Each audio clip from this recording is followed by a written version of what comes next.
Yo,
yo, yo.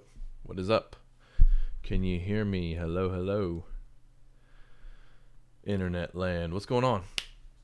So, I don't see anybody in chat yet, but we're just going to go over Meshuggah Future Breed Machine again. Just kind of fine-tuning the articulations with Axure II. So, yeah, if you want to hang out and watch me edit this, you're more than welcome to. Got any questions for Axure II? Let me know in the chat. I will answer any question you have if you're having troubles. Yo, what's up, Tilla Martinez? What's going on? Yeah, if you got any questions about Axure II, be more than happy to answer that. And yeah, I'm just gonna be working on this cover of Meshuggah Future Breed Machine. We'll listen to it from the top. By the way, this does not, once again at work, but chilling in the background. Okay, cool.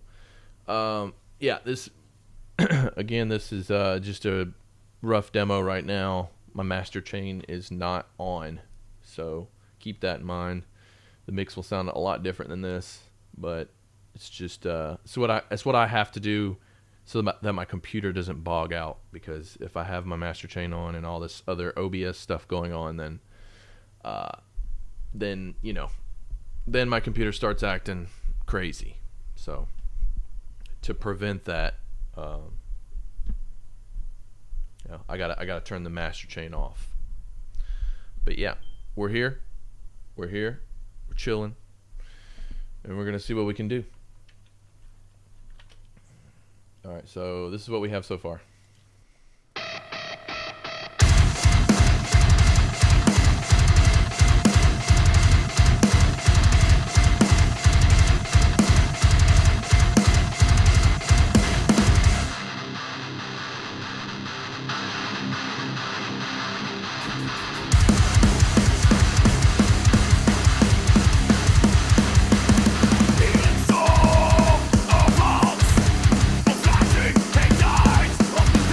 Turn those vocals off.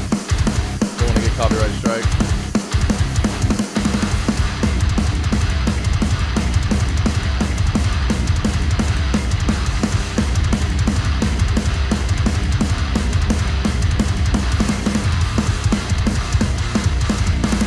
So I usually do top-down mixing with the master on, but yeah, I can't because of streaming. So yeah.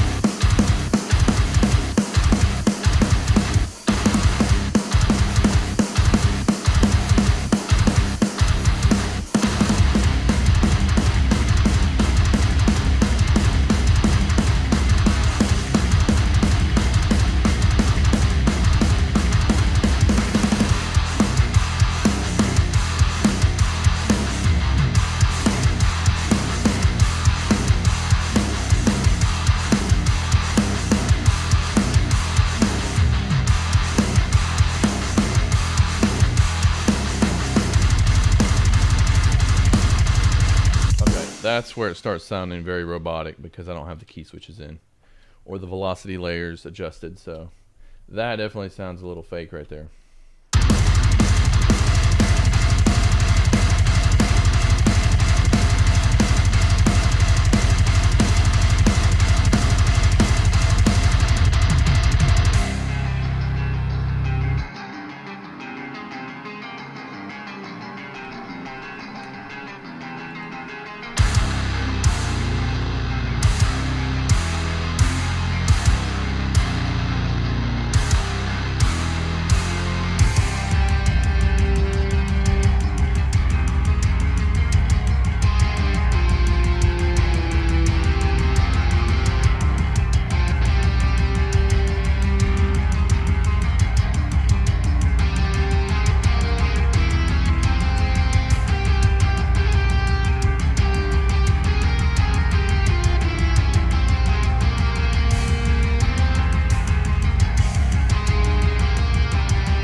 Yep. All guitars are Axure.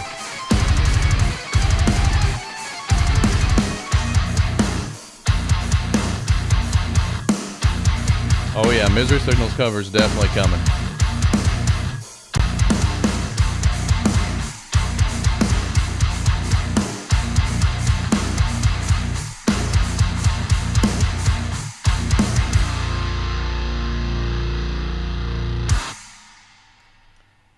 Yep, for sure. Misery Signals is coming. You guys left a couple other suggestions yesterday. Modern Day Babylon, Animals as Leaders, Intervals, Invent, Animate, Counterparts. I can't remember. I I can't believe I just remembered all of those. But yeah, there's a bunch that you guys suggested yesterday. So we will be doing covers from here on out for the rest of the year. So if there's something that you want to hear done in MIDI, completely MIDI, drums, guitar, bass, besides vocals, because we're not doing vocals, but we'll be doing instrumentals of all of these covers, and then the MIDI and some of the files will be provided to you for free on the Study Sound Audio YouTube channel. So you guys will be able to grab those and mix the songs yourself, or see how things are programmed with Axure II, to kind of help you get a little bit better at programming MIDI, because something I realize is a lot of people are still kind of new to programming guitars, and sometimes it's hard to explain things over and over and over how to do it, because you just got to learn monkey see monkey do kind of thing. So maybe these examples and these files will help you guys learn how to program a little bit better and make your production sound cooler. Rain Quill, thanks for being here, brother. With Life in Mind, oh my god, dude, I toured with that band a long time ago. I'm pretty sure I did. Do the key switches in Axure 2 still need to be ahead of the notes, or can they be now exactly placed? Now be exactly placed at the same time as the notes. They can be placed exactly at the same time as the notes, but just to be safe, from me, I still kind of move them a little bit. That's just OCD for me, but you don't have to, because they will trigger automatically, like at the same time as the note. So don't worry. I just do that out of OCD, but yeah. Hey, yo, Plastodon, thanks for being here, man. I know you did. I was on that tour. Okay, sweet. Yeah, we did a tour with Life in Mind. Man, it was a long time ago, though. Very long time ago. Okay, I gotta dissect this guitar stuff. Your Memorial, yes, dude. Your Memorial was... Dude, that was one of my favorite bands I toured with, because they were super genuine guys, and they were super professional. They had really sick gear, really sick tones for their guitars, and they were really good live. Like, Your Memorial was the band to tour with for me. I loved that band, man. I wish they would have kept going, but yo, Angel, what's up, buddy? Yeah, Your Memorial. If you haven't heard of Your Memorial, go check them out. They're sick. They're not a band anymore, but they're from Minnesota, I think. Twin Cities. Same as After the Burial. So they're around from the same area, but they are heavy and pretty awesome. Did you ever try Axure 2 with MIDI guitar like Fishman or Jam Origin? No, I want to try actually I think it's Jamstick. They made a new Strandberg Jamstick guitar that you can use, that has like a MIDI pickup on it. One of those, I forget what they call it, a poly something pickup. But it's on the actual guitar, and you can use it to track MIDI stuff. So eventually I do want to grab one of those just to see how it would be in the workflow for, writing MIDI stuff with guitar. I think it would be very useful with Axure 2. So yeah, I definitely plan on doing that. Mixing them was fun. Oh, so you mixed Your Memorial. Am I correct here? It leaked. Are you the guy who mixed them? Because if so, that's pretty sick, man. Thank you for being here.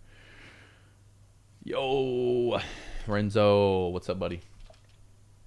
Okay. Yeah, if you guys aren't into monotonous programming and MIDI stuff, then this might be a little boring for you, because I'm going to be in here just tweaking MIDI notes. But, I'll be chatting along. So if you guys got any questions, let me know. I have a few MIDI guitar setups, but the guitar plugins I've tried to struggle with actual MIDI guitar. Yeah, I hear a lot about the MIDI guitar applications now. They're kind of almost there, not really. I think the technology still needs to catch up on the MIDI stuff, like integrating that with like real playing, like detecting the notes like accurately and also polyphonically, where it can detect multiple notes if you're doing like a chord, and that's really the biggest struggle that I see in all of these products. But the one that's come the closest is actually a plugin, and I can show you actually. It's called Neural Note, and Neural Note is pretty sick, dude. Let me see if I can find it here in the Reaper stash.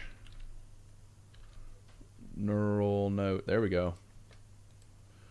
Neural note. Okay, so if you guys aren't aware, this is neural note.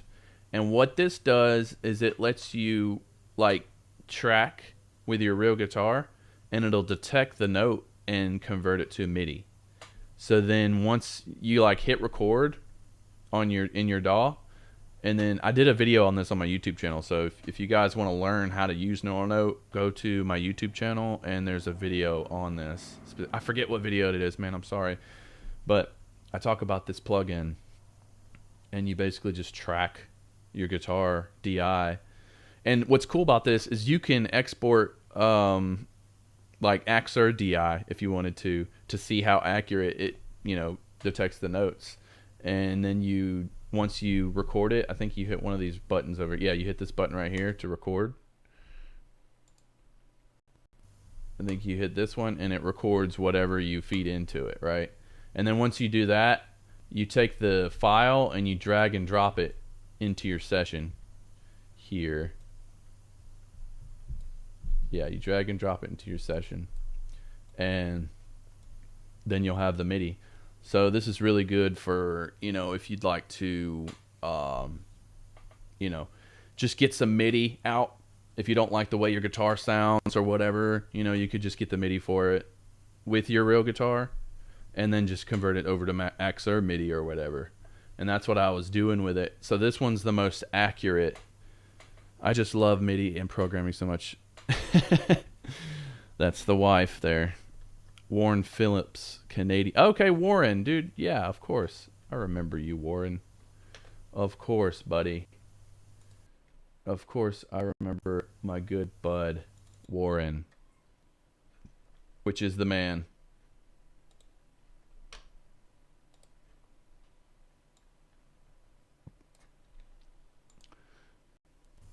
You're awesome, Warren. But Warren, did you work with your memorial? Is that what you were saying?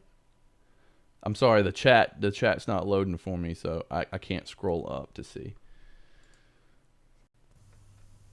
But I remember Warren. You know what? Funny story, Warren was the first dude that I told I was getting married to. Yeah. Yeah. When I found out I was getting married, I was on tour, and I told Warren was on tour. I can't remember, dude. This was so long ago, but yeah, the Your Memorial tour. Okay, Warren mixed them. Sweet. Well, that tour that you were on with us, man, like, I remember just making friends with you, and you were really cool, and we just became buds after that. And I remember finding out I was getting married, and you were the first guy I told. And you were, like, so stoked for me, man. That was awesome. The Michigan show. Yeah. Yeah. I remember, brother. It's been a long time since then. Warren's a good dude, though. He's a good guy.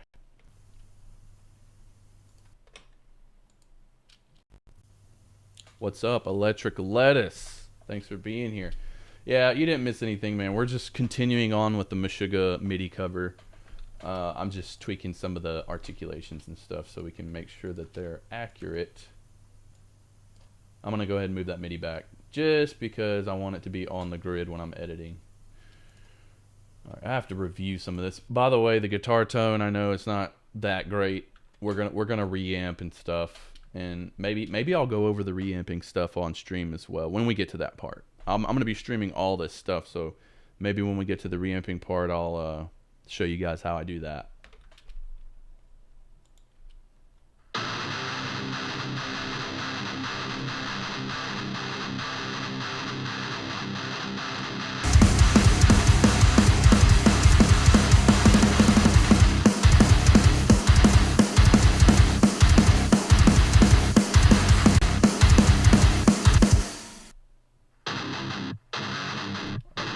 Okay, yeah, that's correct. Da-da-da. So sustain there. I think that's what I fixed. That's the last thing I fixed yesterday.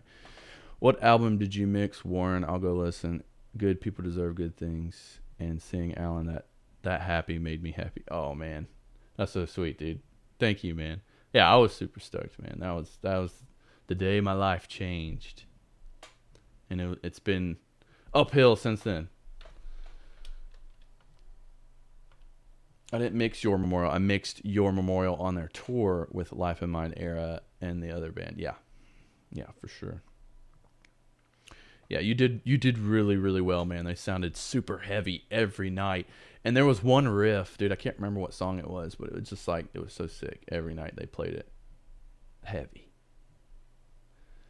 He is my best friend, the best dad ever too. Thankful for our life together. Oh, thank you, babe.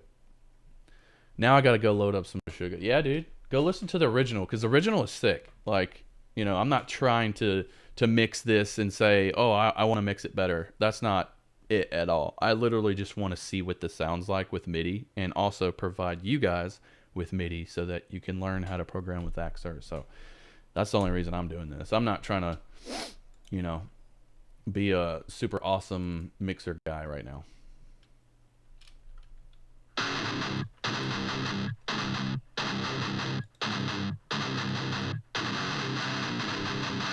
Let me check this key switch. Make sure we're solid on the sustain. Yes, we are right here. Sustain. Oh, by the way, I'm gonna mention to you guys what I did yesterday. So right here, I don't know if you guys can see it. You might have to zoom in. I have the zoom in feature on OBS, but I forgot how to use it. But basically, right here on this top bar, I have all of my commands for setting the MIDI channels. So I don't have to right click a note, like note by note anymore to set the MIDI channel or velocity. All I have to do is highlight the note that I want. Like say I want this note right here to be on a specific MIDI channel, which that one's going to be on the 5th string or MIDI channel 5. I just hit 5, bam, and then I can double check that and make sure it's on channel 5. Yeah. And if I wanted to change it, I just click, say I wanted it on MIDI channel 7. I click it and then let's double check it. Now it's on MIDI channel 7 right here. So that button, all these buttons work fabulously thanks to Empyrean Audio. Thank you so much, Empyrean Audio. I don't know if he's here today, but thank you, man. You totally transformed my workflow here. So these control the MIDI channels right here. One is Omni mode, and then 2 through 7 is going to be the MIDI channels for the 4 strings on Axure. And then we have velocity, 4 little buttons for velocity. I couldn't figure out how to do like exact velocity, so this one just goes 10 velocities up, 10 velocities down, or 1 velocity up and 1 velocity down. So it's just going to be a little easier to control, my workflow here. All right, let's read the chat. Anyways, back to MIDI program. All the best, Alan. Plugin is solid. Thank you, brother. Thank you.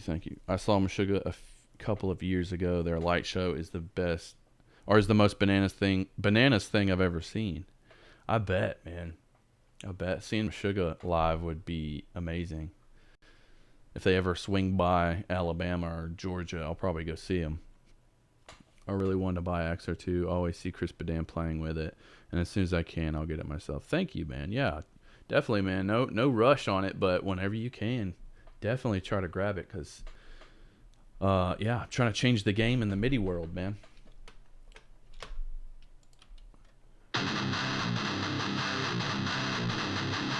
Oh yeah, let me make sure my key switches are toggling at the right time.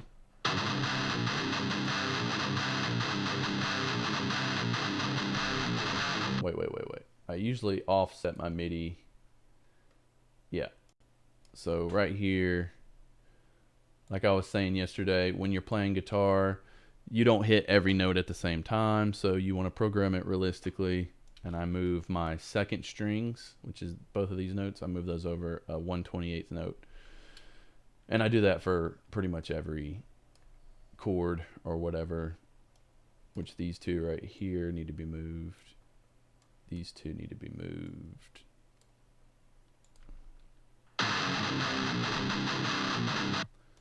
Yeah. And the rest of them. All these pretty much need to be moved.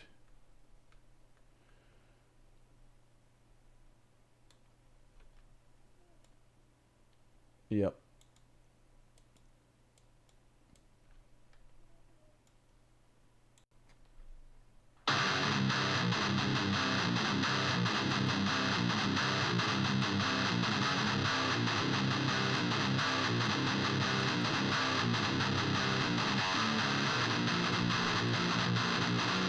Gotta double check this section. Sup, friends? What's up, brother?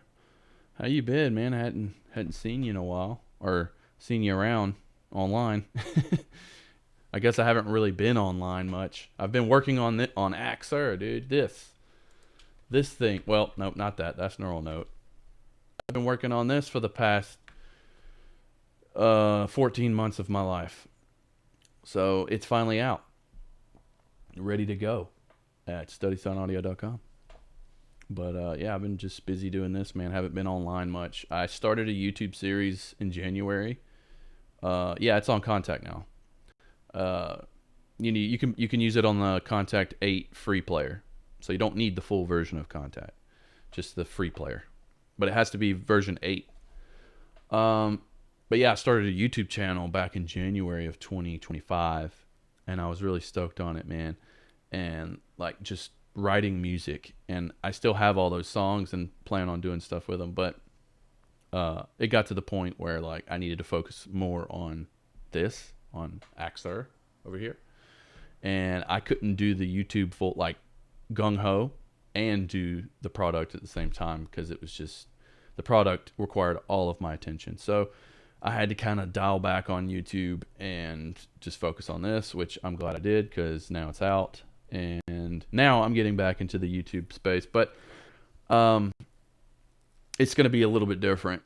You know, I'm not sure if I'm going to continue the riff revivals, because the riff revivals require me to write, and sometimes, man, I take a little too long to write just because I'm like a perfectionist, and I like to just sit on a song for a while, like listen to it an unhealthy amount of times until I'm like, I hear it probably about 1,000 times, and if I'm not tired of the riff, or if I don't think it sucks, then I'll move on and like continue with a release or something. But that's the test for me, is I'll write something and I'll sit on it for a long time until I don't hate it.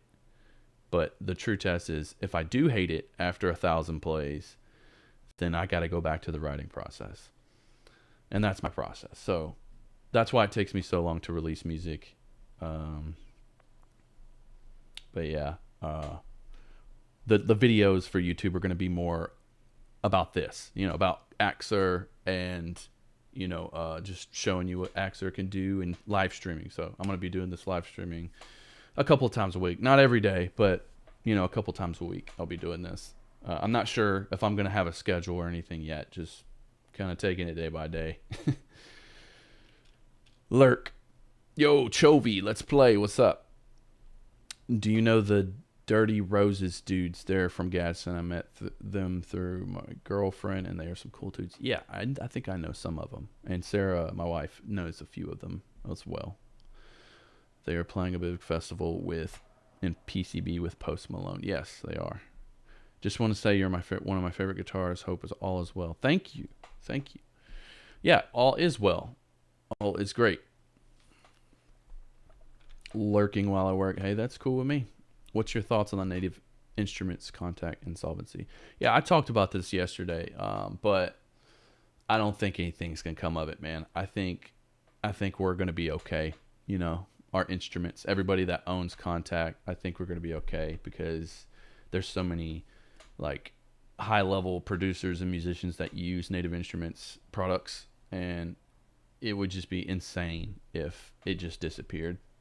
And all of the libraries that everyone's ever paid for, they can't just disappear and say, oh, you don't own these products anymore that you paid for. Like, I don't think that's going to happen. I think a big company is going to buy them out. And if it gets to that point, and things might change. But overall, I think we're still going to have our libraries. We're still going to have Contact. I hope. Hopefully, I don't eat my words on that, but I hope that we're going to have Contact. I'm not really scared about it, to be honest with you. I'm just you know, being hopeful with it. Yeah, it's gonna be fun. I think a lot of those YouTube videos, like, it's just all like scare tactics, like shock factor videos to get views. You know, like, oh, insolvency, contact, Native Instruments is going under, bankrupt, blah blah blah. Like, I mean, all that stuff is true, but at the same time, like, people just sensationalize it and make it seem like I don't know, like it's like the end of the world or something. Fear mongers, yeah, exactly, fear mongers. Yeah, that type of content is just garbage for your mind, man.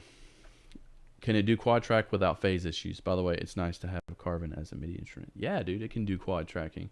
When if you do quad tracking, I would recommend doing, like, right here. You can select what guitar you want. You can do guitar 1 or guitar 2, or you can have both guitars, or you can blend both guitars with these volume and pan knobs right here for each guitar set. And if you're doing quads, I mean, you've got multiple sample sets within your velocity layers and the pickup position, and also the 2 different guitars, and also the 4 strings. So you have so many options for different sample sets that you won't run into phase issues.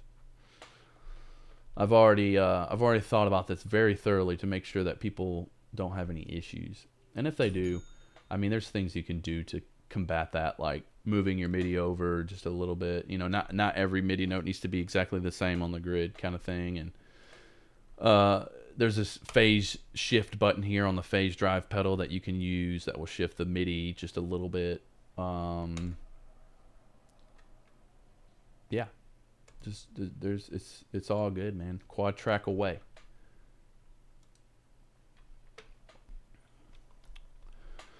I love every single thing you do. Sometimes I have writer's block, but using Axure 1, right? 1, always click something. Thanks, bro, for doing this. Yeah, no problem. Yeah, Axure 1, dude, I'm still happy with Axure 1, but it was on Decent Sampler, so Decent Sampler has its own issues, and I think that's really the big drawback for a lot of people on the first version. Was just it was on Decent Sampler. And I liked Decent Sampler, but as they progressed, you know, and kept like developing, there was just so many bugs within Decent Sampler that's just like it's almost you know, it's not reliable, I guess, if you're going to update your Decent Sampler. Now, if you stayed on the same version of Decent Sampler and just never updated it, then you should be good. Axure will work forever. But if you kept updating Decent Sampler, and it might have created problems with Axure 1, so that's why some people were having issues. And yeah, out of my control for sure. When you had your Kiesel made, did you get the 14 or 20 fretboard radius? I got the 20, I believe.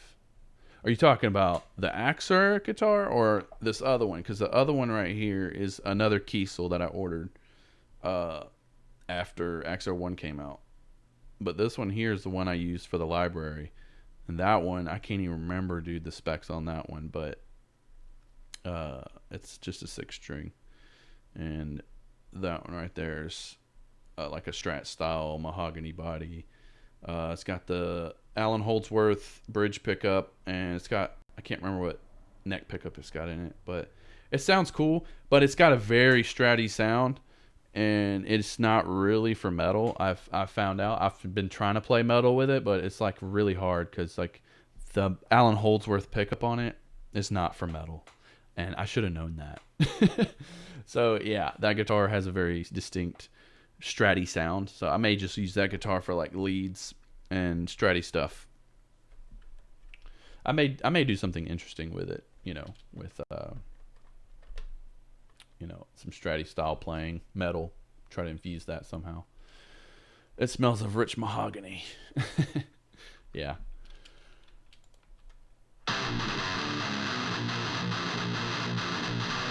Hey man, I feel like I'm talking a lot.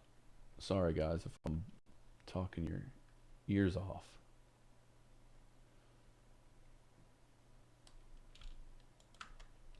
Do I need to move these over? Nope, they're already moved over. These are moved over, yeah.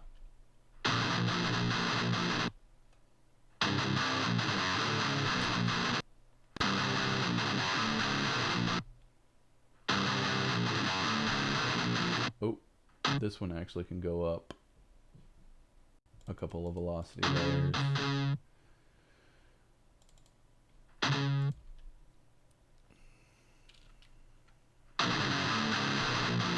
There we go.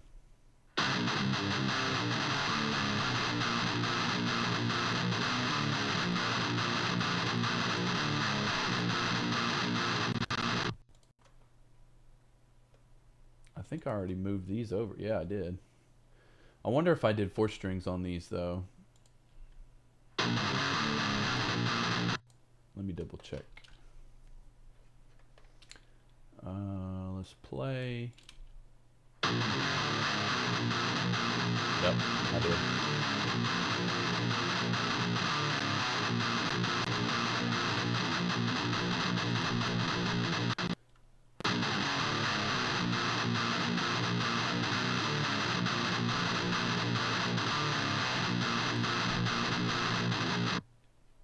Alright, so there's a section here that I did not do 4 strings for, and we'll fix that right here.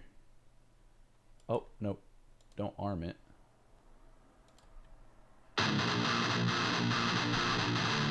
Alright, let's double check it.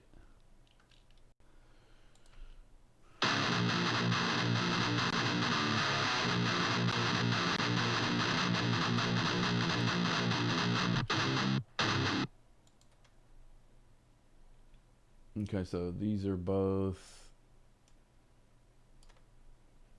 string 7, or not string 7, string, well, it would be 7 because it's Meshuggah, but it's actually the 6th string for Axure, but it's MIDI channel 7, so 7 on that for all of those.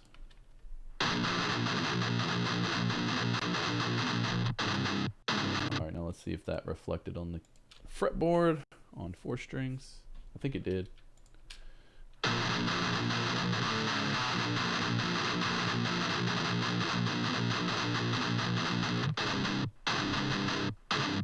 Perfect. Sweet. Please release your first amp sim. Man, I would love to, man, if I can figure it out. It took enough time to do Axure, man, that like doing something else, which we do have plans to do more libraries and products, you know, but learning a completely new thing, like making an amp sim, it's a whole other thing, man. So, you know, maybe, you know, if we can expand the team and maybe get some help on it, yeah, it would be cool. But like I said yesterday, I don't know like how different or what I could offer to the amp sim world that hasn't already been done. Because, you know, there's the 5150 sound, which I love and everyone else should love. And you know, there's only so many times you can release an amp sim that has that sound. You know, I don't think I have anything unique to offer there with tone. So it would be something I'd have to really think about and try to think outside the box and make something special instead of, you know, trying to copy something. And also Neural DSP already does a phenomenal job with what they do, so I don't want to compete with them. I saw you use Odin 2 MIDI back then. I also use it now. My issue is even if I disable the crank switch and lower its velocity, it's still pretty much aggressive when it comes to huge chord strumming, and it sounds harsh with distortion. Is there any tips on how to fix it? Yeah, I got one tip for you, brother. Axure II. No, but yeah, that I ran into with Odin as well, man. Like the picking sounds very just, you know, present no matter what. I don't know how to. I haven't worked with Odin in years, dude. So I haven't even looked at it, had it in my sessions or anything. So I really don't know how to navigate that problem with Odin. But with Axure, man, you've got the pick attack knob, and it goes all the way down so that you have no pick attack. I mean, there's still a little pick attack in each note, but it just completely almost disappears, so you can get softer picks. So yeah, Axure 2 for that. Man, at this point, low resource usage, haha, for amps. Yeah, okay. I often go back to Clairvoyant just because it doesn't blow up my PC. Okay, so yeah, that is a concern is plugins taking so much CPU power. I know that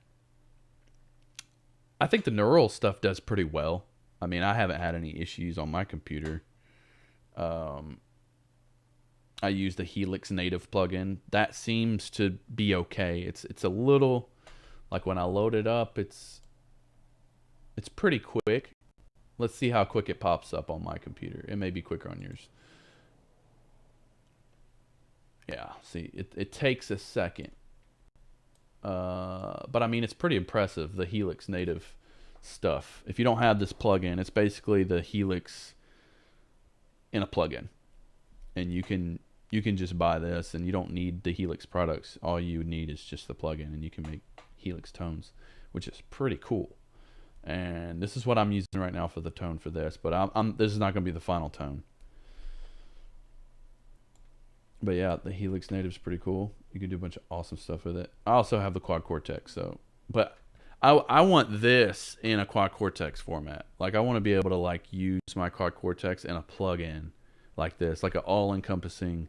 Like, I know that we have the Neural DSP stuff, you know, in their own separate plugins, but maybe if they had like one plugin that you could choose whatever library that you own, and you can load that one up, and then you can tweak your tones from something like this, like an interface like this, like all-in-one.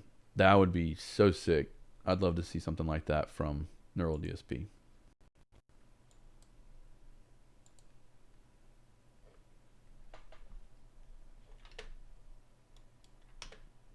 Oh yeah, and DRM iLock drama. Yeah, iLock, hate it. Like, I tried using Gojira on another laptop, wasn't my daily driver, and turned out I used all the licenses in iLock.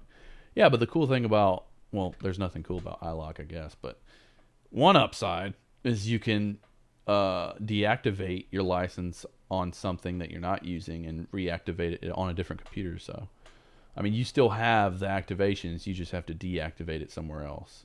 I think. I'm pretty sure that's how it works. My iMac 2027 or 2020 is probably going to be too obsolete soon to use all this stuff. Yeah, computers evolving too quickly, man. We run into that problem. Like, I'm still on the computer I bought when I was 19, and it's a PC, but I upgrade all the parts as I need to.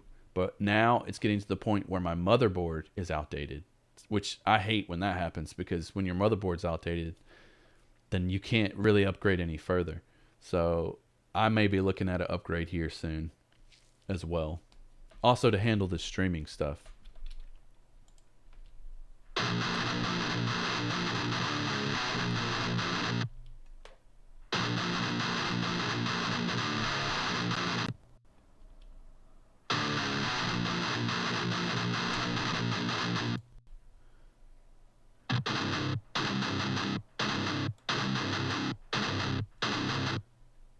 We don't got the release noises. Okay, so this is another cool area I can show you guys what I do for the release noises. So what we're going to do is we're going to put a 30-second note at the end of every chug to give it that sort of palm muty release noise.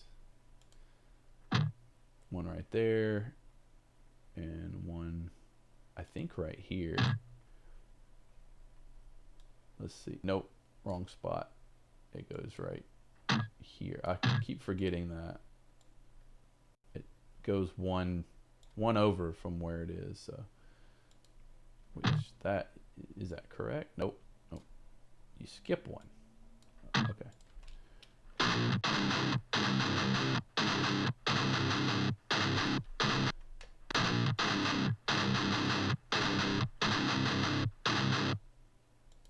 Okay, so listen to this without the release noises.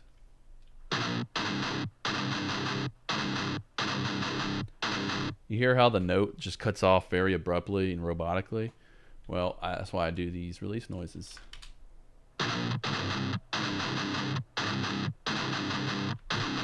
And the cool thing about these release noises is you can extend them so they're more like dramatic. So if we extend them a little further, we can get the full sample to play through the release.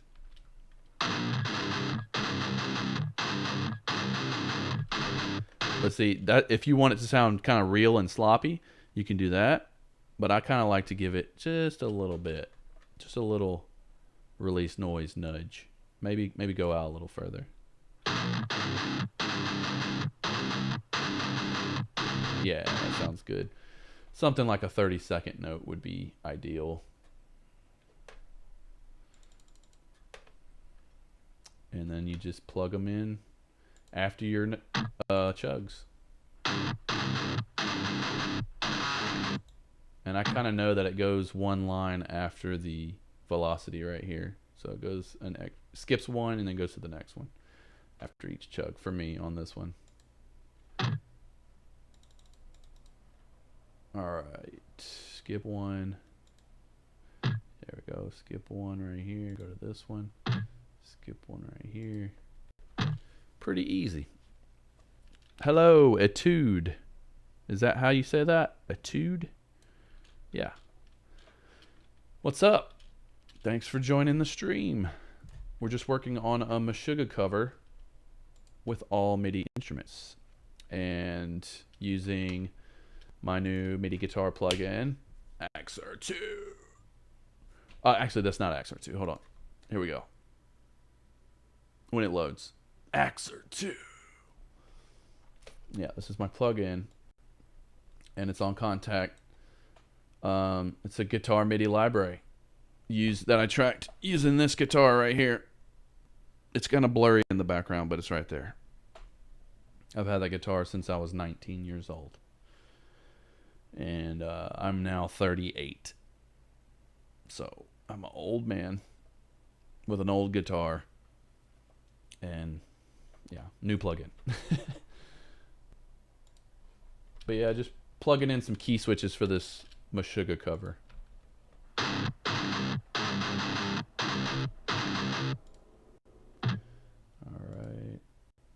Let's get a context check with the full mix for a second here.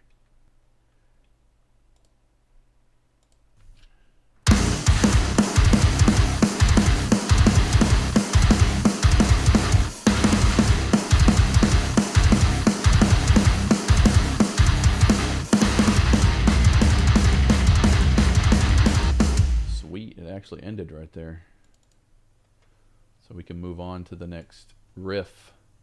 I'll probably just copy these key switches over to the second guitar because I think the second guitar is like exactly the same.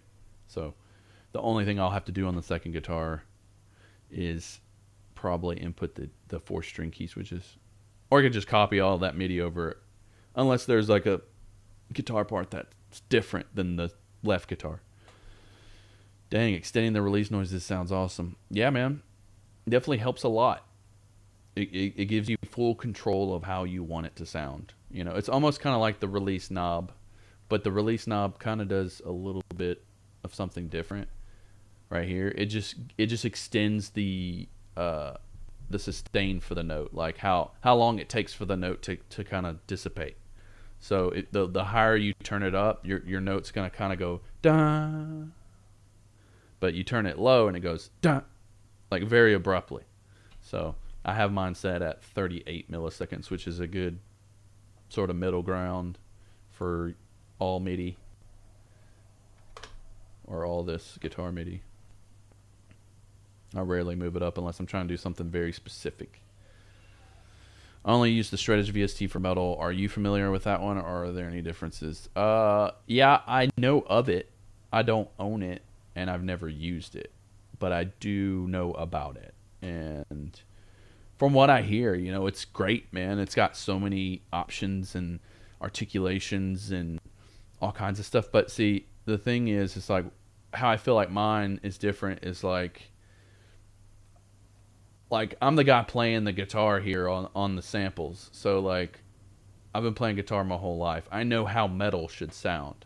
Like, because I've had the experience of being in metal bands, you know, and touring and stuff. So like I know like what a guitar should sound like for a modern metalcore musician. So that's what I bring to the table. Is my library is geared more towards the metal community, the heavy music. You know, we have the gent chord key switch, which I'll show you. over here near the end, the gent chord key switch sounds like, you know, the coined gent sound.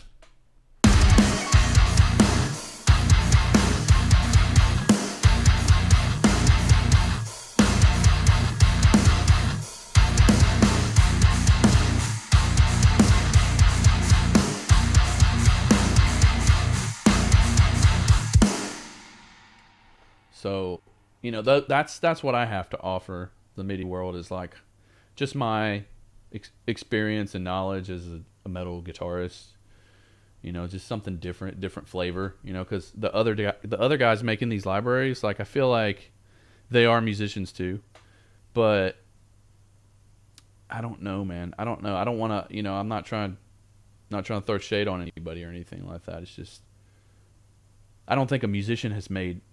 Like I feel like I'm the first touring musician that has made a library like this. I mean, there's some other ones out there too. I mean, I'm forgetting a couple of other libraries that are made by actual musicians as well.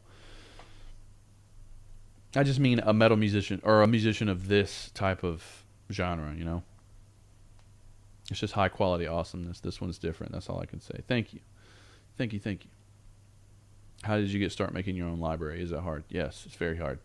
I don't know, man. I felt a call to do it. You know, I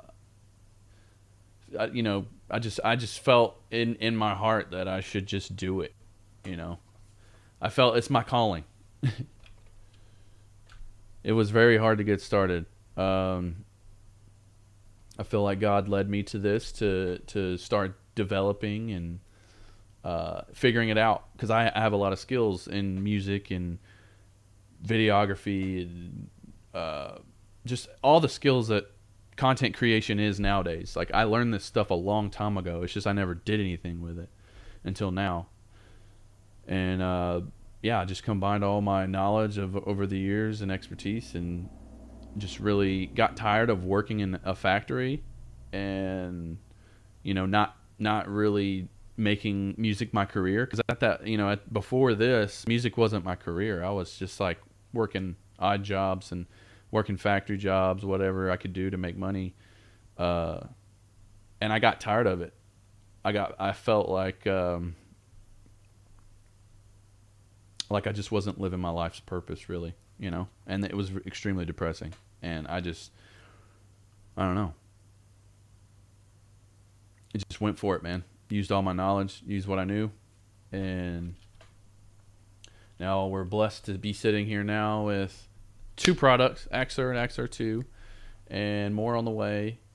And yeah, I haven't worked a regular job in like 3 years. But yeah, it's very hard to develop your own library. I had to learn how to code and script with no knowledge whatsoever. I just Googled and YouTubed everything. And that's just the type of person I am. I'm kind of like ADHD, sort of hyper-focused, very perfectionist type person. So, yeah. I just buckled down, man. Learned it.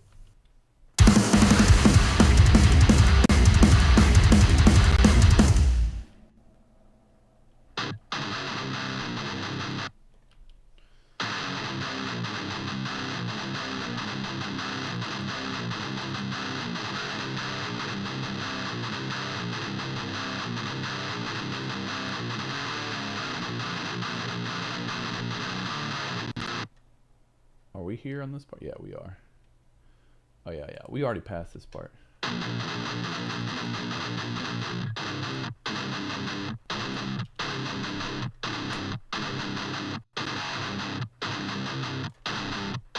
Okay, so this is where we left off, right here.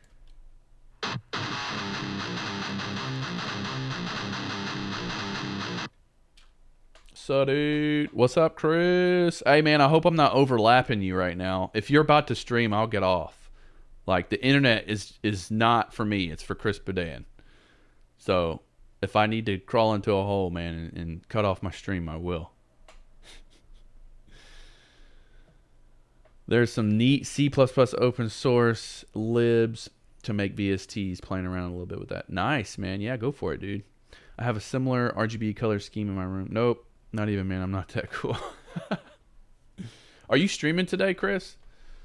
Because I like to put on your stream and just do my work, editing reels and content and stuff. So I go live in 4 or 5 minutes. Okay, cool. I'll get off before then. Not because of you. I think I'm just going to get off before then anyways because, I don't want to overlap you, brother. We can raid you, though. So you can get on, and then I'll just raid you and bring all the people to you. If I can figure out how to raid. Well, you know what? What, bro? I love you. I love you, brother. Very much, brother. Thank you. Thank you for the love, man. Okay,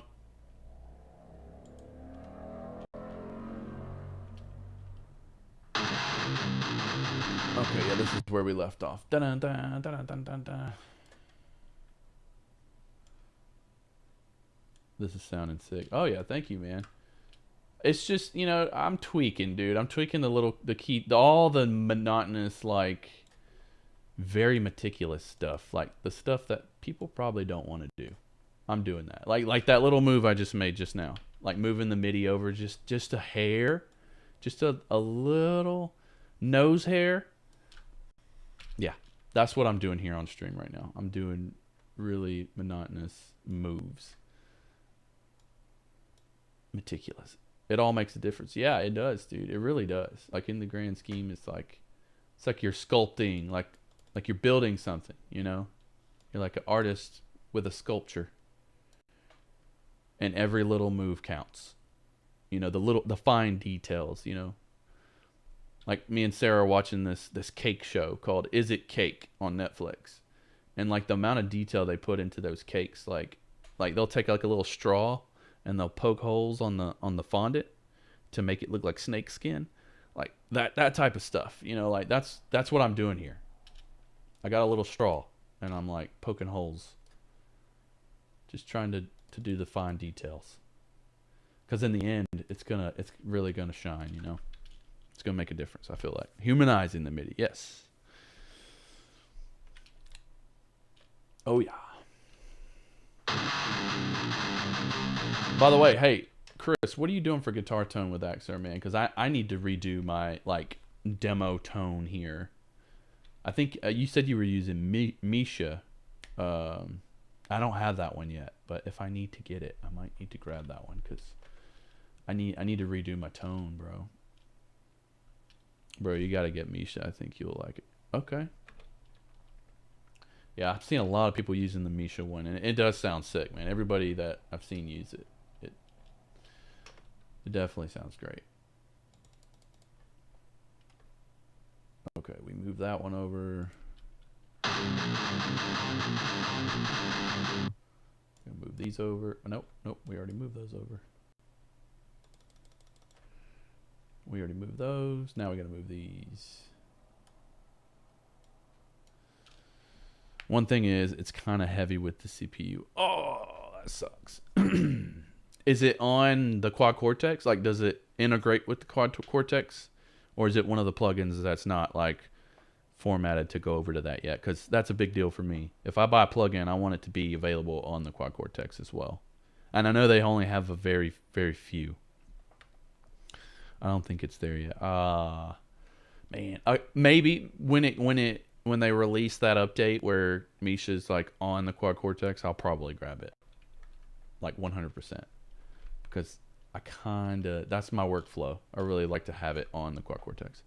Have you tried the Mixwave? No, I hear a lot about the Mixwave mic stringer. That one actually might be one to get. Like, just go ahead and get it. Mic stringer.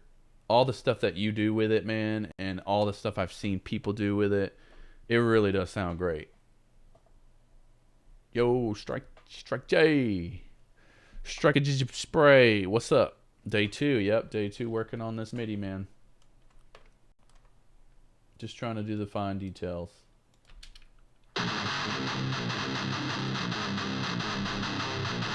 By the way, I got this MIDI from songster.com. If you guys don't know what that is, it's basically just like a MIDI or like a tab site. And I learned this today. A guy told me that there's a feature where you can feed it a song and it'll spit MIDI back out, like any song. Like you could just feed it in like a YouTube video and say, you know, I want the MIDI for this, and it'll spit all the MIDI tracks, like guitar, bass, everything. So Songster's sick, man. But I found this song on Songster, and for the most part, I think it's accurate. Like how it's tabbed out or whatever. I did have to adjust a few things. Alan's pronunciation is actually pretty good. It's more like Strayk. Dude, I totally butchered that. If my pronunciation was on spot, on par, dude, then that's wild. Because I don't even know what I said. Like I or strike. Okay, now I forgot how I said it. Struck it spray. Struck it spray.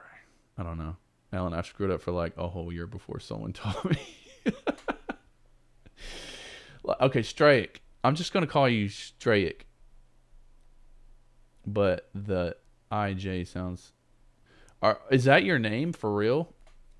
Or is that just like a monarchy you go by? Because that's pretty cool if that's your name. It means ironing spray. Oh, nice. Ironing spray.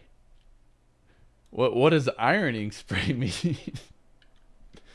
That's wild. All right. You know what, man? And there's also probably an easier way to do this as well, what I'm doing. But it's...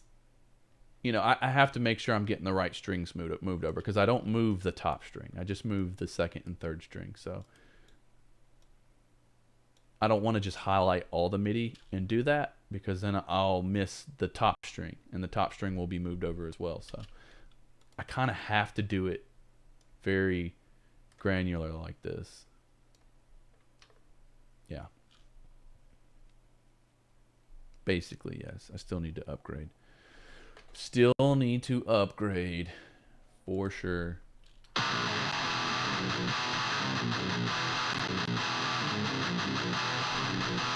I don't think this is 4th string right here. It doesn't sound like it. Let me double check it.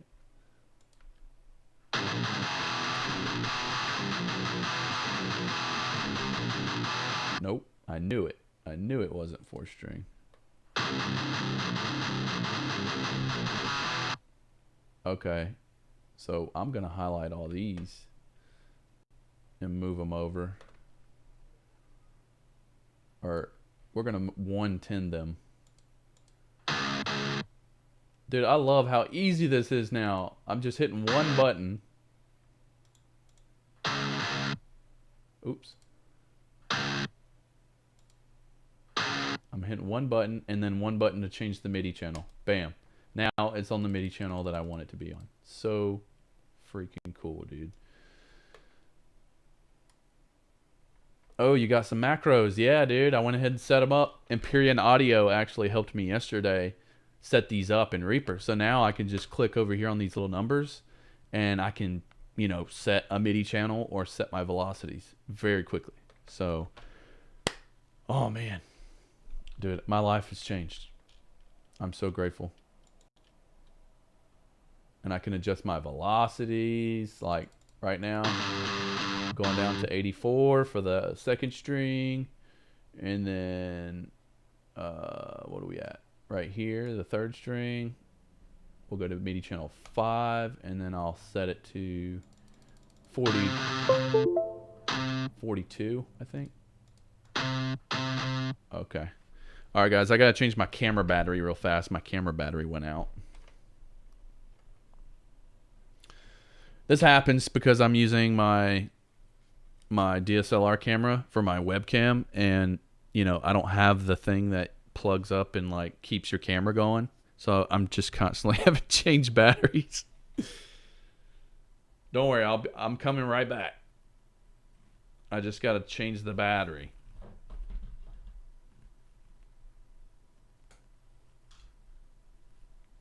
I'm still here though, guys. Your USB doesn't charge your Sony? No, it doesn't, man. I was actually curious about that too. Like, why doesn't the USB charge it? Like, there's no reason that the USB doesn't charge it. I'm kind of confused about that. Maybe I have an outdated USB or something. I don't know. I'm about to bring the camera back though. I just changed the battery, so hold on.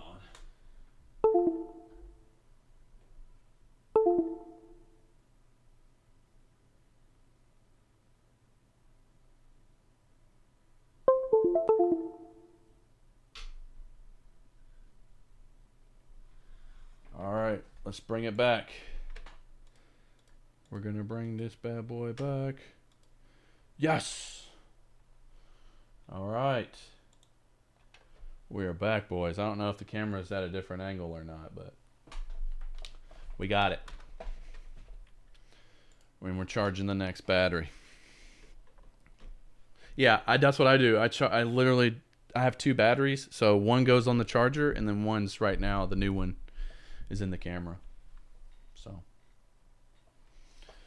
good to go. A7, dude, mine does that. Yeah, I have a charger thing from my other camera, but my other camera is not as nice as this one, so that's why I use this one, because it just looks better. But the Canon that I have has the little plug-in adapter thing, so I can plug it to the wall and it'll never die. But that camera is so old, man.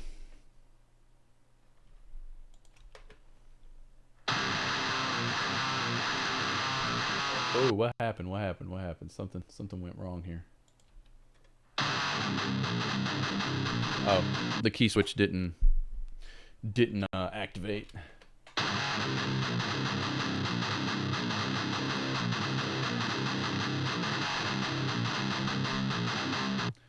Yeah, you can definitely tell a difference there with the MIDI. All right, so channel 7, bam. And then we're gonna channel 6, and then we're gonna go down to 84, and then we're gonna go here and go to channel 5 and go down and go up to 42. There we go.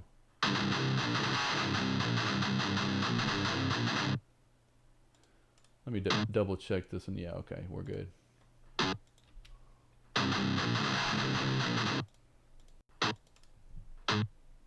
Oh, that's on MIDI channel 1, so we need to highlight those. Wait, channel 6. And go down. And then those are 7, 110. Okay, we're good.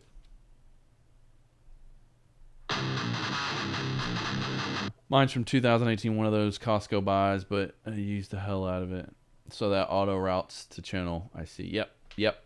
They're really easy to set up. I can show you again real quick. So what you're going to do is right click right here on your MIDI piano, like the top part right here. I have mine like half of my screen right here, but you just right click. Oh, and then you go to customize toolbar. And then in customize toolbar, you want to, you won't have these right here set up yet. The edit set events, but what you're going to do is go to add. And then when you go to add, this will pop up and you just type in the search bar, edit set. And then edit set will bring up all of the things you can do with the MIDI channel. So I have 7 through 1 right here, and all you do is you select it and then you hit select right here. When you hit select, it'll bring it to this menu, so you can actually like customize the action however you want. You can edit the icon, edit what it says, and then once you get it all set up, like all the things you want, you hit apply and then okay, and then it'll show up right here.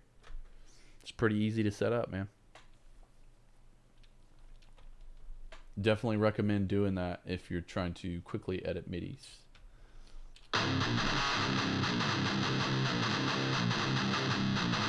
That literally took me like, I don't know, it was like 10, 15 minutes of the stream yesterday to do all that.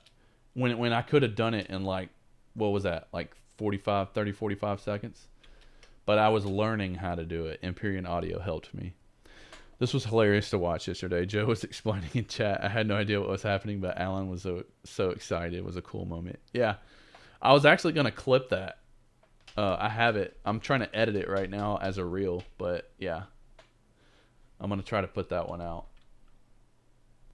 Yeah, I was freaking out, dude. That was amazing.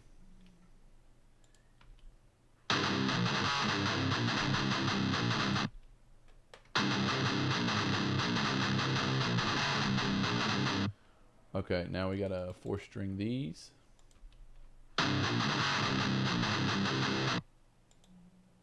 Okay, yeah, these are not 4-stringed yet.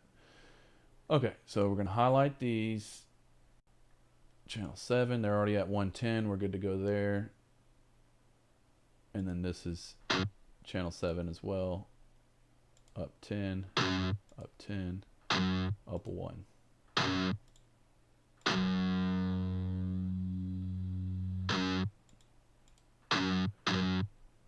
Whoa, I keep going down. Okay, there we go.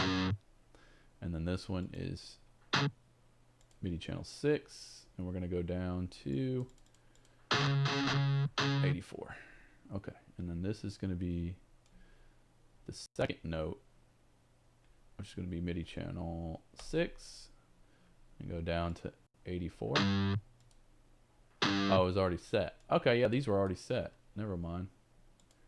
We're good to go on those.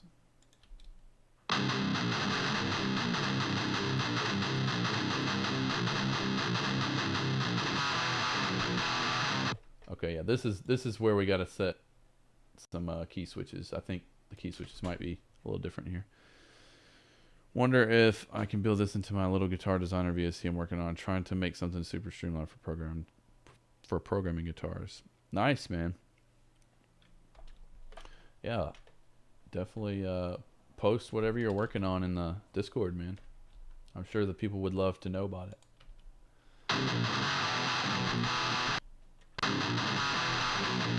Okay, so those two, are they MIDI? No, wait. Okay, yeah, those are good to go. These are not. We're gonna go down. That's gonna go to channel 7. And that's gonna go to channel 6.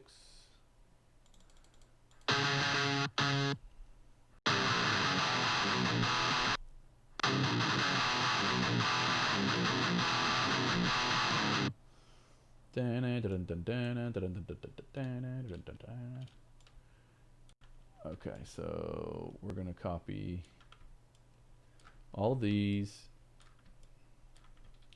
We're gonna set all these to MIDI channel 7, the low E string.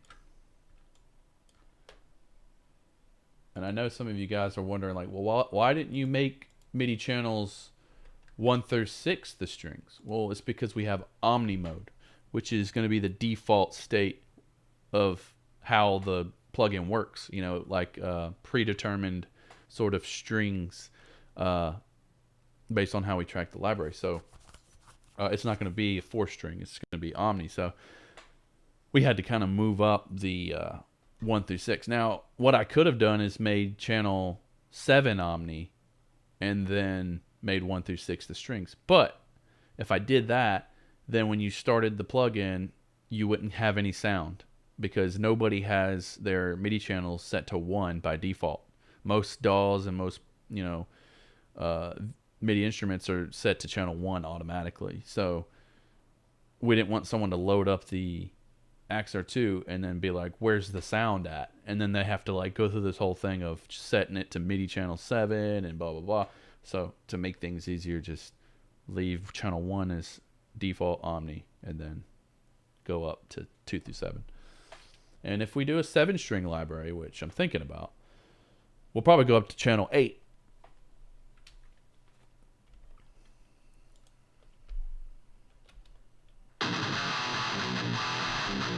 we've already thought of all the stuff. All the stuff. Well, not all of it, but most of it. Okay, I got to get this riff pretty much dialed in. Hold on.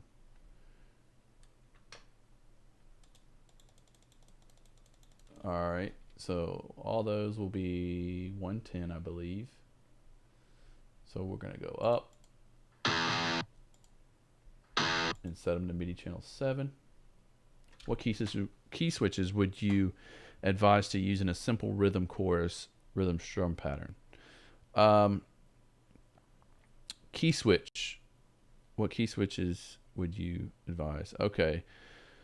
Probably the alt pick key switches. If you want to do something quick and simple, alt pick key switches, like the palm mute alt pick or sustain alt pick, or the bar chord alt pick, bar chord, palm mute alt pick. Those are all what I would use. MIDI tricks. Now, there's something that I do with strummed chords, and I'll show you here actually. So, all right, so we'll do this part right here. So you'll see this part right here.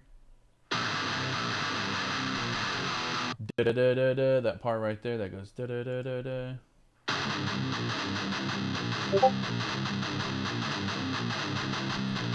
We'll take this one right here. The dun dun dun dun.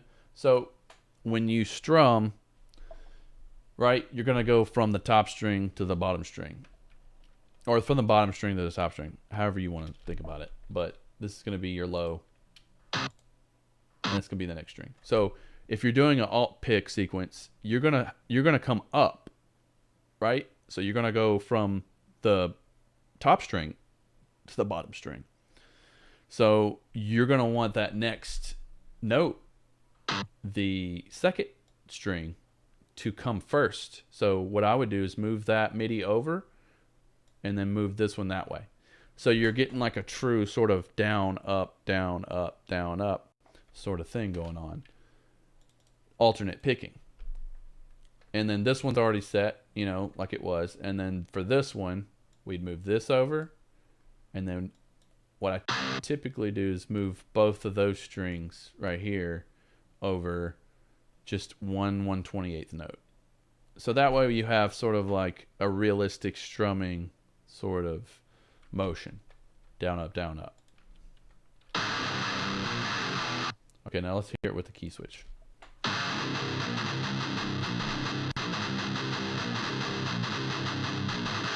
Now it's a very subtle difference, you know. It's you're not really gonna, you might not be able to tell right off the bat, but it definitely, I feel like it makes a difference. And also like gives you like how you would actually play it in real life. So if someone was gonna look at this MIDI and try to like mimic it, you know, like they can see like, oh, this is a strum up pattern, you know, or downstroke, upstroke, alternate picking pattern or whatever. So that's what I would do. I think I got it. I just play the note quicker. Yeah. Yeah. I'm way too lazy for this, but if I hear it, I'll do it. All those things add up. Yeah, they do, man. Like I said, I know not everybody programs like me, and that's totally fine, man. If you want to do it, everything to the grid, go for it. But I want to hear MIDI sounding awesome, so that's why I like to do it like this.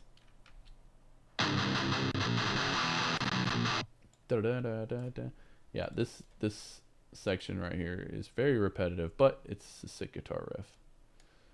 Okay, we already moved those over.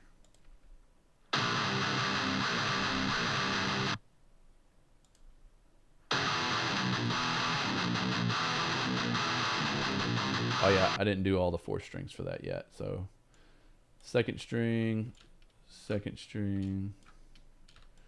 Gotta do all the second string notes.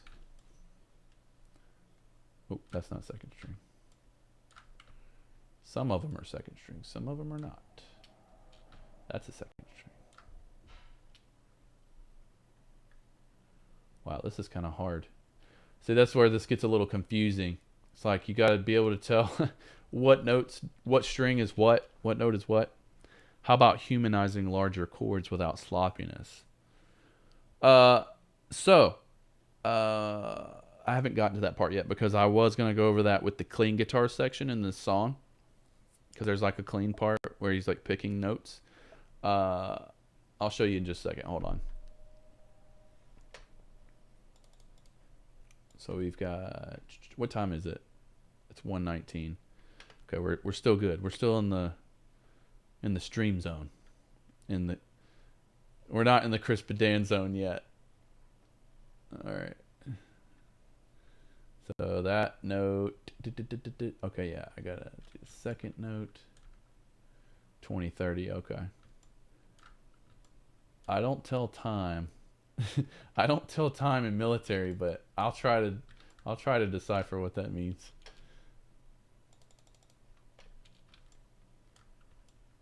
You think I would know how to do that since I was in the military, but I don't. When somebody spits out military time, I'm like, yeah, that's a number. Our brain goes into freak out mode. 2012, 2020.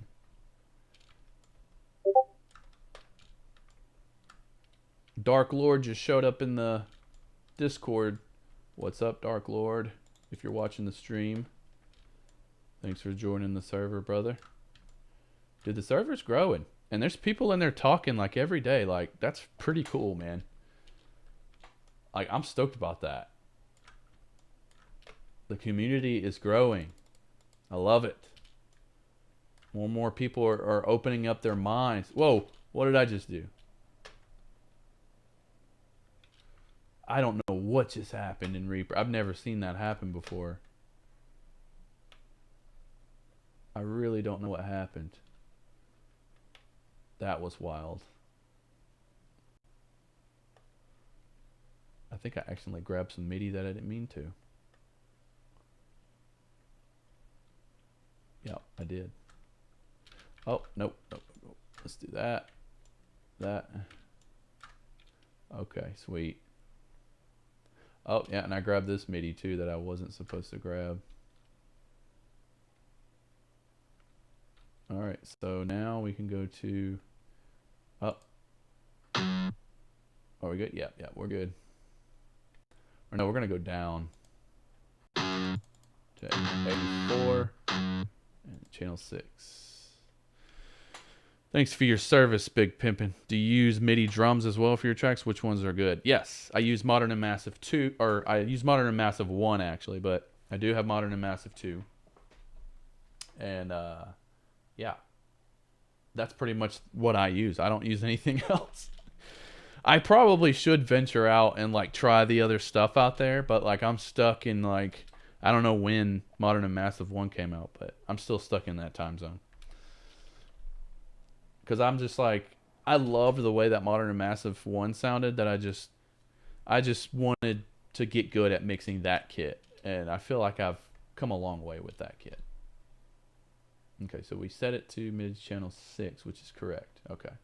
And now we need to do all the third notes, which are up here.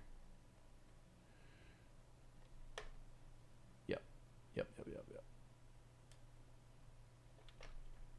Okay, third note.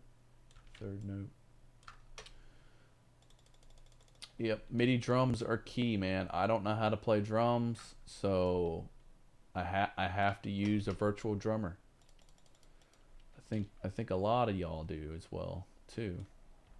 Most of y'all probably do. I forgot one. Hold on. Oh no, that one's already selected. Yep. I use MIDI drums. I use MIDI everything. I'm almost kind of like Chris over here. Like, we pretty much do the same thing. Lately, I've been doing just all MIDI. I used to track real guitars, and that was the only real thing about my mixes was guitars. But now I've kind of converted over to like just all MIDI, and I like it. I like it, man. It's cool. It's very fun.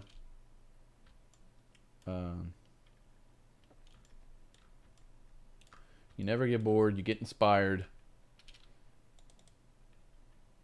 And I don't know, man. I like the tinkering of it. You know, the tinkering of change, like this stuff right here. Is just it's just awful for some people, but for me, I love it, dude. I love tweaking MIDI notes. It's just a good time.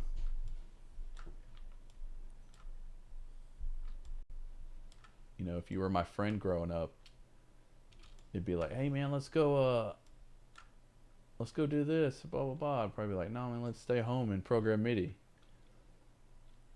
But this didn't exist when I was a kid, so I was playing guitar in my room, and yeah, playing guitar in my room, learning about mixing, recording. Come a long way. Long way. Dude, I'm missing notes left and right. See, that's what makes it so confusing. Because sometimes you can't tell what note's what. I'm trying to make sure. Yeah, I missed a note right here. It's kind of hard to tell, too, because they're still purple. And that one's still purple. Yeah. I'm just going to make sure I got all of the third notes. Yeah, see right here. We got to get that. We got to get this one. I missed it. Both of those are good. Okay, I think we got it. Now we need to go to...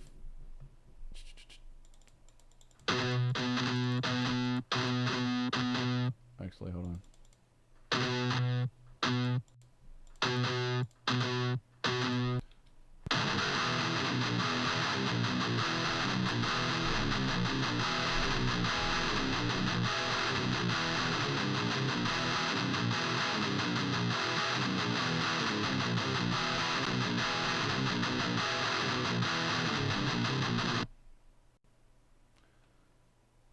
This one's at 37.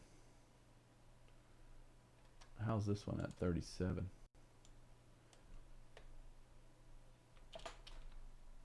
Okay. So that one can go down to 42. And that can go down to 84. Channel 6.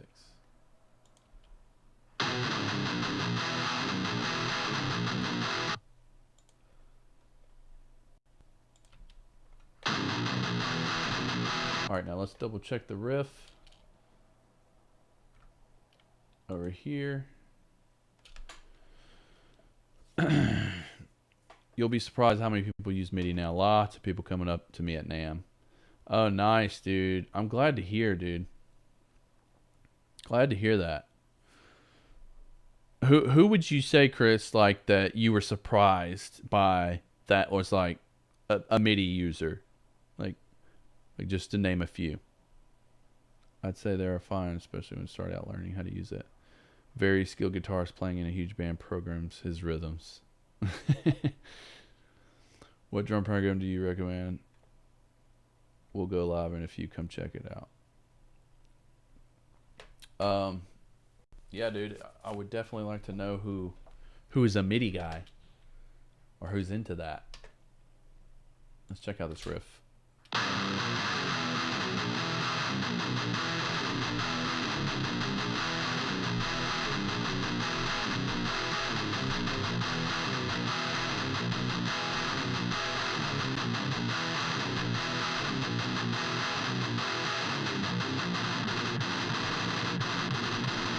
Okay, so near the end we had something happen where the notes didn't trigger, and that's probably because I didn't set the MIDI note channel.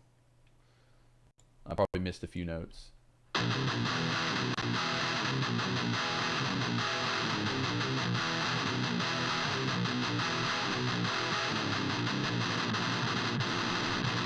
Okay, so I see it's the last like 2 measures.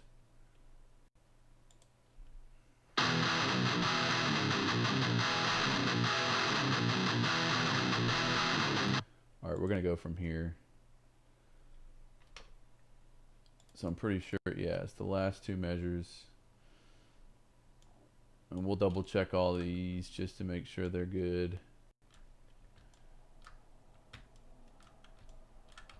Like they're all set correctly.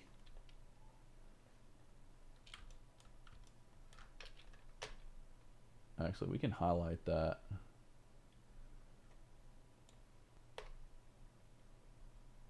That way we know where to stop.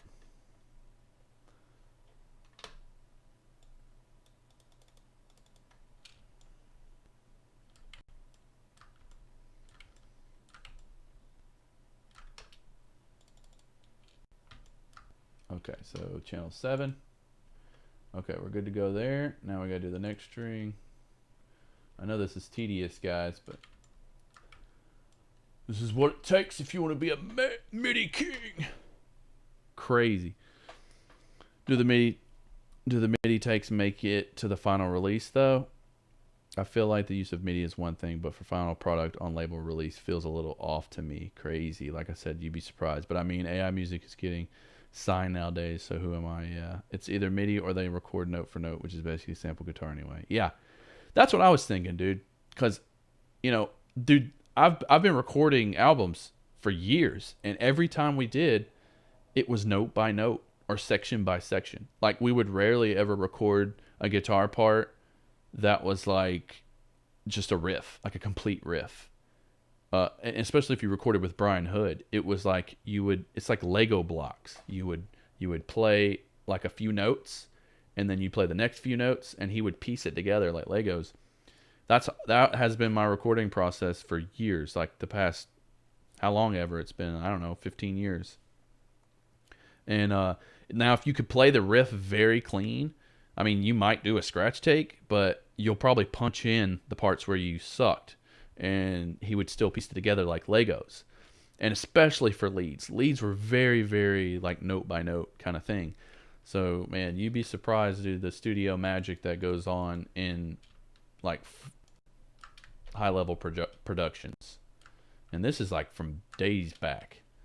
So, you know, I wouldn't worry about MIDI or AI, dude. Like, the goal of like a full release, you know, like a commercial release, is like to just have the song just sound sick and convey emotion, you know. And I think if you can do that, no matter how you get there, if you can do that, then that's what it's about.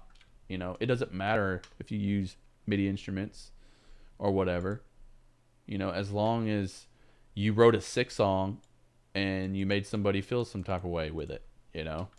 I think that's the goal with a commercial release. Now, if you're playing live and you're doing stuff like that, I think that's a different beast, you know. You go see a live band to go see how good they can play their stuff live. You don't go see them live to hear the album, you know, like as if you were listening to the album. You don't want to hear that. At least that's my take on it.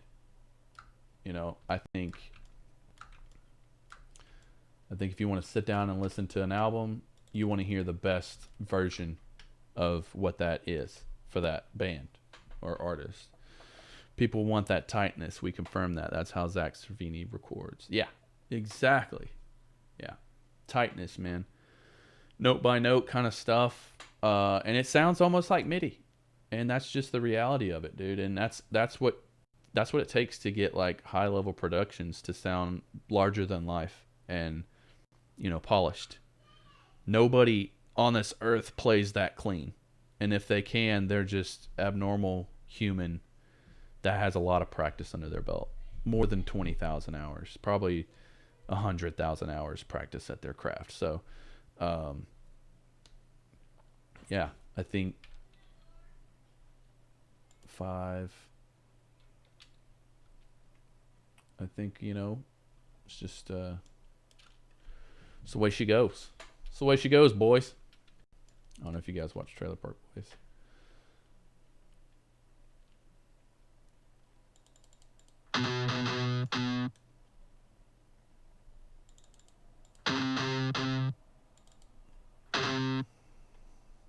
Okay, I think we got it.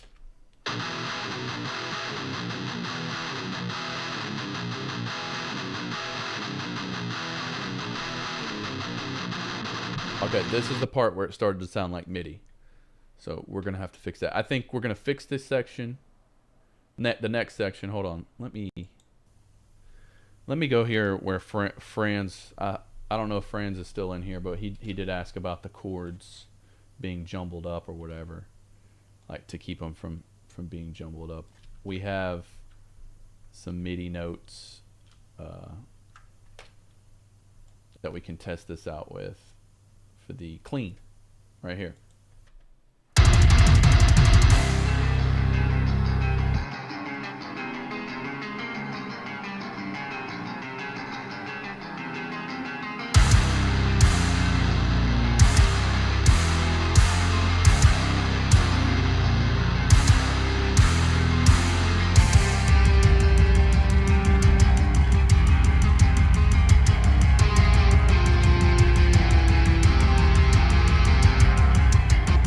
You know, the funny thing about this solo is the original sounds like a MIDI guitar. Like if you go back and listen to Future Breed Machine by Meshuggah, this guitar lead right here sounds like MIDI already. And that's the way they intended it. They intended it to sound like a synth almost. And it kind of sounds sort of MIDI-ish throughout certain sections. So it's kind of cool, you know, like that whenever I finalize this mix, it'll probably sound pretty close to the original, like at least like, you know, the way the guitars are supposed to sound because of that, you know. But to answer your question about the chords, in order to not get them to... what was the question? You didn't want them to sound jumbled up, like a jumbled up mess? Oh, now, and the Mike Stringer Mixwave VST is an absolute beast. I think has a trails too. I think it has a trail. Check it. Okay, cool. Yeah, man. I will definitely check it out. All right, so what I do is this part right here is like chords. So this is what spit out from Songster. So what I would do here is I'd extend the notes. Let me change my MIDI, my snap grid. Okay, so I would extend these notes out like that, because that's how you would play it in real life. You're holding a chord, so it'd be da-na-na-na. And this one right here, like that. And then this one like this. Now, I don't know how long, I'm just guessing, like how long the strums would be.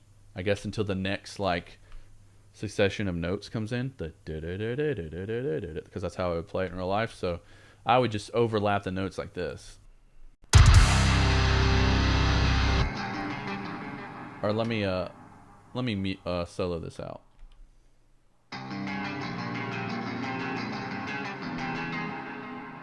I mean, with all that reverb and delay, you can still get by with it being short little bursts of MIDI notes like that. But I mean, just play around with the length of the MIDI notes to get that sort of chord-like strum, single picking strum sound.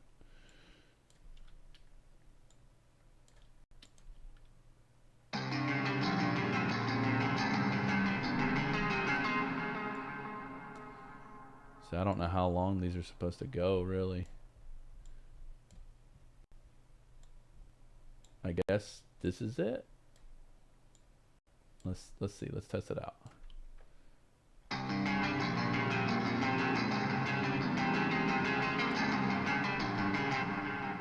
Oh, okay.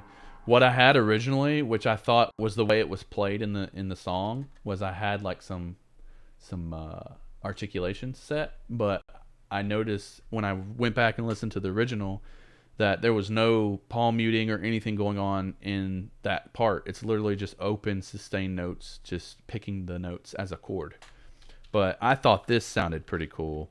I'm not going to do this, but I thought this sounded pretty cool.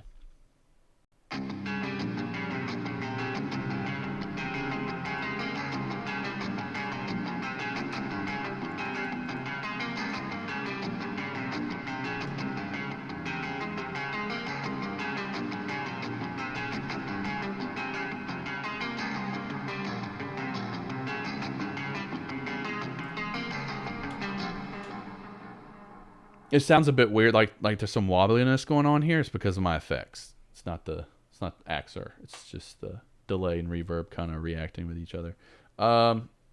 Yeah, I think that sounds cool, man, with the palm mutes there. But that's not how the originals played, so I can't keep those in there. Let's see what it sounds like in the full mix.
Wanted the guitar to come in there.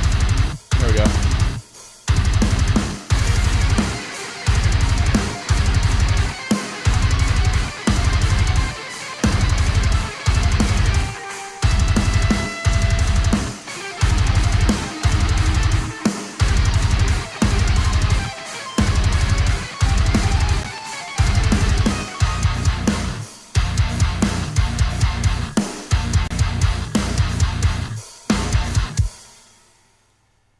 Sorry if my computer's stuttering, guys. That just goes back to the what I was talking about earlier. Yeah, so I'm not sure what your question really was, Franz, but that's how I would program this part specifically with the clean guitars. You know, you could leave them the way that they were from Songster, you know, but I'd like to program them more accurately how they are in the original. So I will come through here and mute those, and I'll just let it play out like this.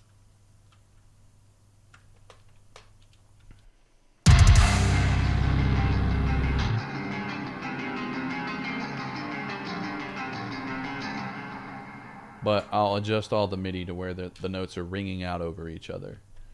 But articulations is really what's going to make something sound separated, you know, like how I just showed you with the articulations. If you don't want everything to be like a jumbled mess, it just depends on how you mix it, really. You know, I got a lot of delay and reverb on here, so that's probably kind of mushing a lot of it together. So that might not be the best example, but I guess it just depends on how you program it and how you mix it, really. Man, I got these lanes here. Fat. Okay. Let's see. Okay, this is the section we edited, I think.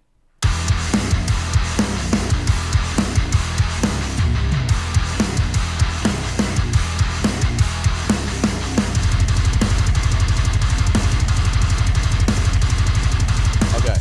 So notice that this part here sounds programmed fake, but we are going to fix that. Hello, homie, Siri and Kaiser. What up? Thanks for coming back. We're continuing on with this. I'm not going to be on very much longer because Chris is about to get on. We're probably going to raid him whenever he gets on. if I could figure out how to do it. I forgot, man. I forgot how to do it. I think I could just log into Twitch and just do it from my dashboard. I'm pretty sure. Yeah. If anybody knows, let me know. So this right here kind of sounds MIDI-ish, and I think I kind of programmed this guitar.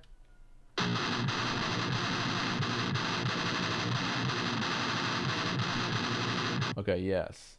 So let me look at Axure to make sure if it's doing the notes.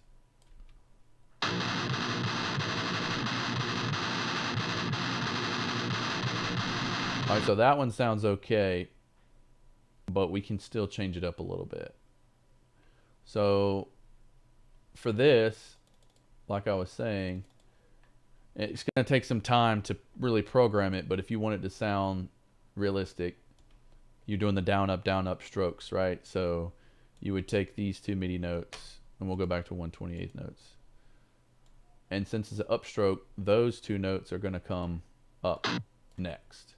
And then those will stay the same. So it'll be downstroke, upstroke, downstroke. That's how you would play it in real life. And that will make a little difference in how realistic it sounds.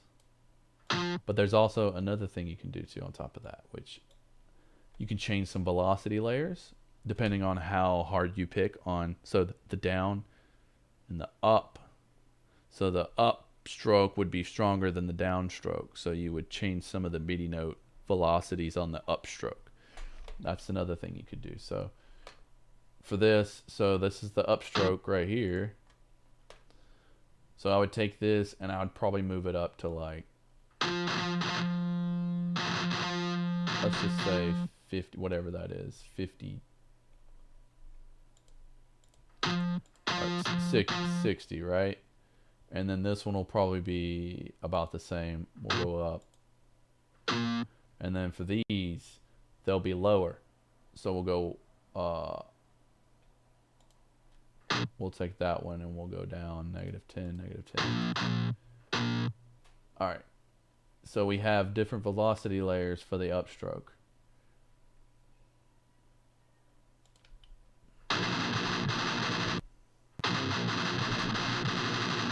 All right, let's do the same thing to this one. So we'll go up 10, go up 10, or 10 times 2, and then we'll go down 10. There we go.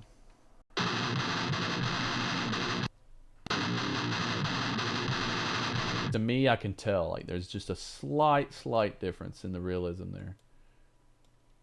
It's not much. What's up, Nikki Duncan?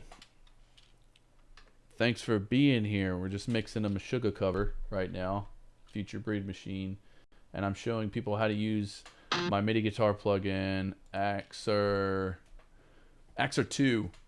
It just came out on Contact, and here it is in all its glory. Yeah, just programming with it, trying to make a MIDI cover sound cool, and yeah, just having a good time. All right, so this one we'll go up 10 velocities, or 20 velocities. Go up 20, and then we'll go down 20 here. No, 30 actually. All right, so let's highlight this area here.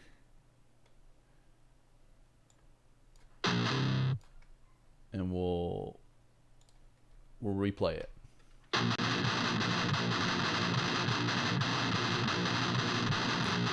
I think that sounds a lot better.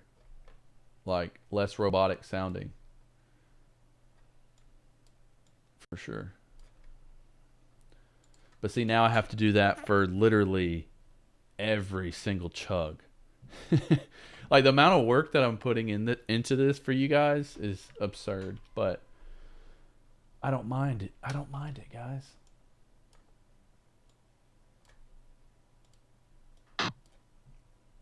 I just want you guys to have some cool MIDIs to play around with, man.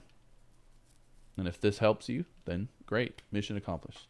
The code MIDI now don't work with Axure II. No, it does. It does work with Axure II. I'm pretty sure it does.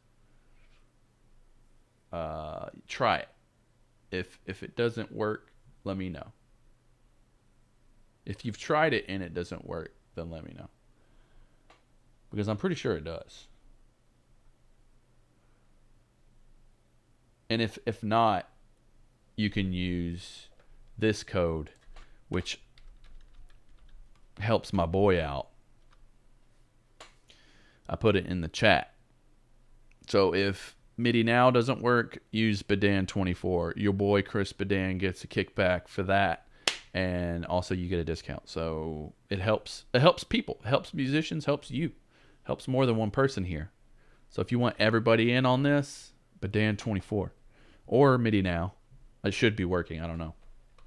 I just finished the season 1, AOT season 1, and it was peak. Holy fire emojis. AOT. What's AOT? I'm not familiar. Okay, I think we're getting closer and closer to Bedan stream time. Attack on Titan. Okay, yeah. I think we talked about that yesterday too. Yeah, dude, I still haven't watched that yet. It does look pretty sick though, I will say. Okay, so we got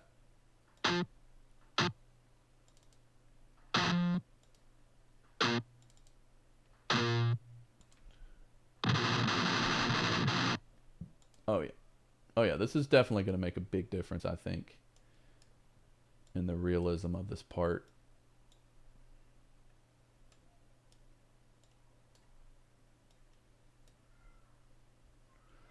All right, so for these, we got 62, 62. So we'll turn theirs up 10. And then these will go down 30.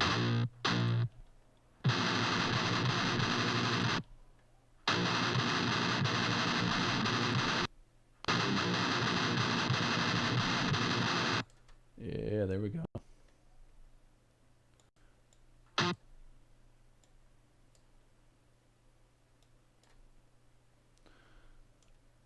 Oh yeah.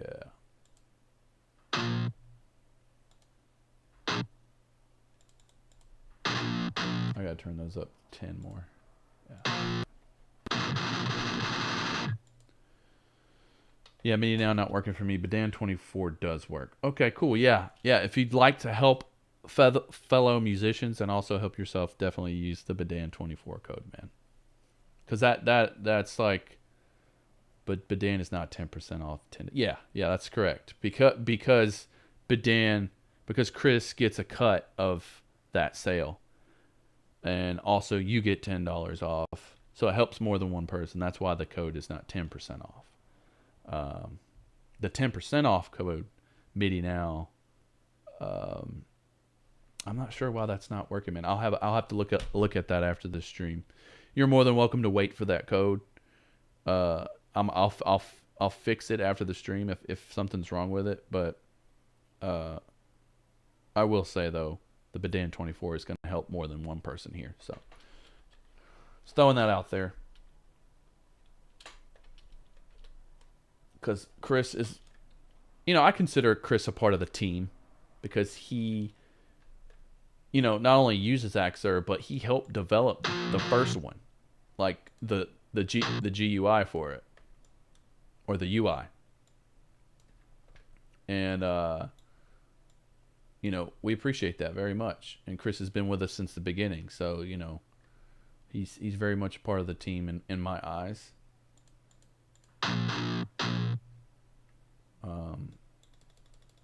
So yeah, that's that. Thanks for the help. Yeah, no problem. All right, so I think we may. Let me see what's going on here, because I have to. If we're gonna do a raid, I have to log on to Twitch real fast and see what's happening.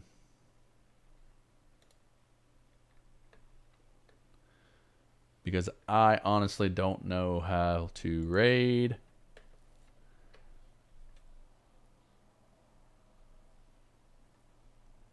All right. So does anybody know how to raid? Okay, raid channel. search. I don't think Chris is on.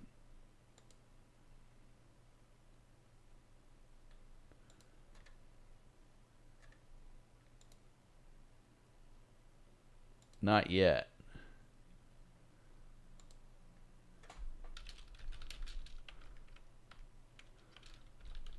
Let me search for him. Oh snap! He's got people on there. Okay. Yeah, we'll go ahead and rate him. All right, guys. So we are going to raid Chris because he's on right now, and he is the Axure II. Well, I mean, I'm the Axure II guy, but he also uses Axure II, and yeah, he knows a lot about this stuff too. And I'm gonna continue working on this and getting some more polished out on it. Thank you guys for chilling. I'll be back. I'm not sure I'll be back tomorrow. Maybe I will be. I don't know.